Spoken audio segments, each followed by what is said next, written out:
प्रतीक दिल्ली में joint family के साथ रहता था, लेकिन जॉब की वजह से अपनी माँ के साथ दूसरे शहर में शिफ्ट हो जाता है, जहाँ उसकी प्रीति के साथ लव मैरिज हो जाती है, जिस पर बहू को नापसंद करते हुए उसकी माँ पूरा समय प्रीति को परेशान करने के तरीके निकालती रहती है। प्रीति, कहाँ हो? सुबह का नाश्ता दोपहर में खिलाओगी क्या? इसमें प्रीति और प्रतीक ऑफिस जाने के लिए तैयार हुए कमरे से बाहर आते हैं, जिसे देख सास प्रीति पर भड़कने लगती है। महारानी, तुम सुबह सुबह तैयार होकर घर का सारा काम छोड़कर कहाँ चल दी? जी वो ऑफिस। हैं? तुम ऑफिस से जाओगी तो घर में जो सफाई, नाश्ता, खाने का काम है वो क्या मैं करूंगी? माँ, मैंने उससे वादा किया था कि वो जॉब कंटिन्यू कर सकती है। अरे वाह जी वाह, दोनों आपस में सलाह कर फैसले ले लिए। मैं क्या यहाँ बेवकूफ बैठी हूँ? मुझसे पूछना किसी ने जरूरी नहीं समझा? मम्मी, आप फिक्र ना करें, मैं आज ही रेजिग्नेशन दे दूंगी। प्रीति ऑफिस के लिए चली जाती है और अगले दिन से जॉब छोड़ घर के कामों में लग जाती है, लेकिन साथ ही उदास भी रहने लगती है, जिसे देख प्रतीक को अच्छा नहीं लगता।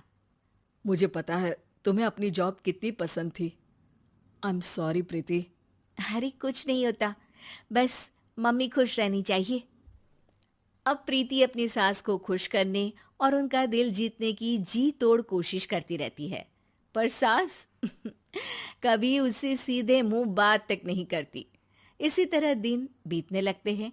एक शाम प्रतीक ऑफिस से परेशान घर वापस आता है।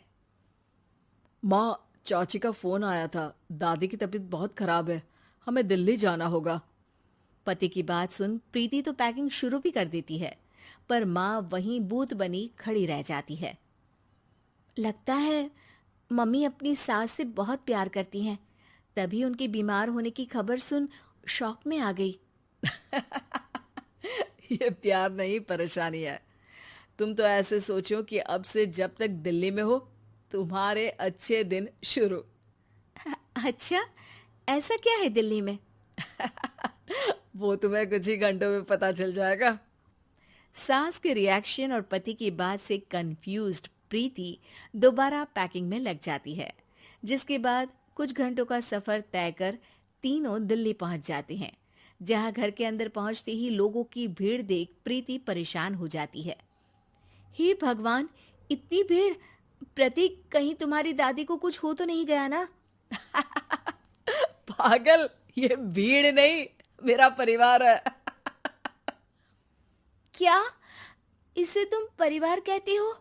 अरे इसे तो जिला घोषित कर देना चाहिए। तुम्हारा परिवार का तो अपना पर्सनल बिग बॉस बन सकता है।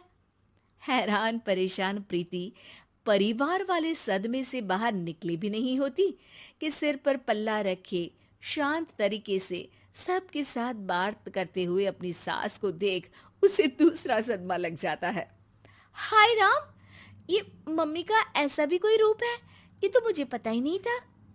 ये तुम्हारी सास का ससुराल है। तभी प्रतीक की बहन बोल पड़ती है। यहाँ आपको ऐसी ऐसी चीजें देखने मिलेंगी जो सपने में भी सोची नहीं होंगी। हाँ, ये कुछ दिन तो बहुत इंटरेस्टिंग लग रहे हैं। सब एक साथ दादी के कमरे में जाते हैं, जहाँ पहुंचते ही उसे दादी की आवाज सुनाई देती है। क्यों रे, सास से मिलने की फुर्सत मिल गई? दूसरे शहर जाकर छूट क्या मिली? तुम तो भटकता पंछी बन गई। इतने समय में ये तक नहीं पूछा कि जिंदा भी हूं या मर गई। प्रीति की सास अपनी सास के पैर छूती है। अरे कैसी बात कर रही है मम्मी, आपको तो मेरी उम्र भी लग जाए। अरे बस कर, ये झूठी उम्र देने वाली बातों का दिखावा ना कर। तेरा बस चले ना तो जो मेरी बची कुची जिंदगी है वो भी अभी खत्म कर दे। अरे बहू कहाँ है? इस पर सास प्रीति को दादी से मिलवाती है। दादी प्रीति को बहुत प्यार देती है।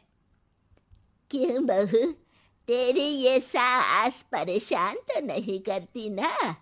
अगर करती है तो अभी बता दे, मैं इसकी क्लास लगा दूंगी।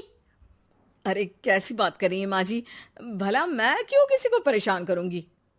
प्रीति अपनी सास का ये रूप एंजॉय कर ही रही होती है कि तभी चाची वहां आकर प्रीति को अपने साथ ले जाती है।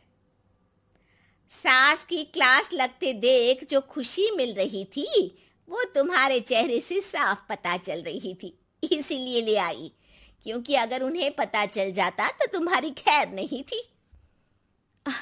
थैंक यू चाची जी। चाची और प्रीति घर में झूले पर बैठी बात कर ही रही होती है कि उसकी सास भी वहां आ जाती है। मतलब यहाँ सारा काम मैं करूं और तुम बैठी हंसी ठिठोली करो? अरे चलो जाओ खाना बनाओ।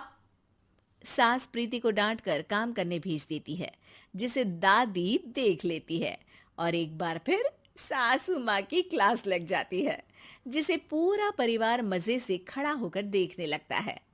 क्यों रे, मैंने तुझे काम बोला और तू उस बच्ची को परेशान कर रही है।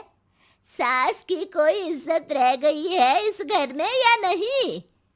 यहाँ खुद की सास होते हुए भी ज्यादा बड़ी बन रही है। अब नहीं मम्मी जी, मैं तो बस थोड़ी मदद के लिए बोल रही थी। सास रसोई में जाकर काम करने लगती है और दादी प्रीति को लेकर वहां से चली जाती हैं। इसी तरह एक हफ्ता बीत जाता है, जिसमें दादी अपनी बहू को डर, इज्जत और प्यार का फर्क समझाती रहती है और प्रीति उसका मजा लेती है। वापस जाते हुए दादी प्रीति और उसकी सास दोनों को अपने पास बुलाती है। मेरी बहू जिद्दी और अड़ियल है, इसलिए उससे हमेशा सही काम करवाने के लिए मुझे सख्ती करनी पड़ती है। लेकिन तुम्हारी बहू अच्छी है, तेरी खुशी के लिए वो अपनी जॉब और सपने भी छोड़कर घर में बैठी है।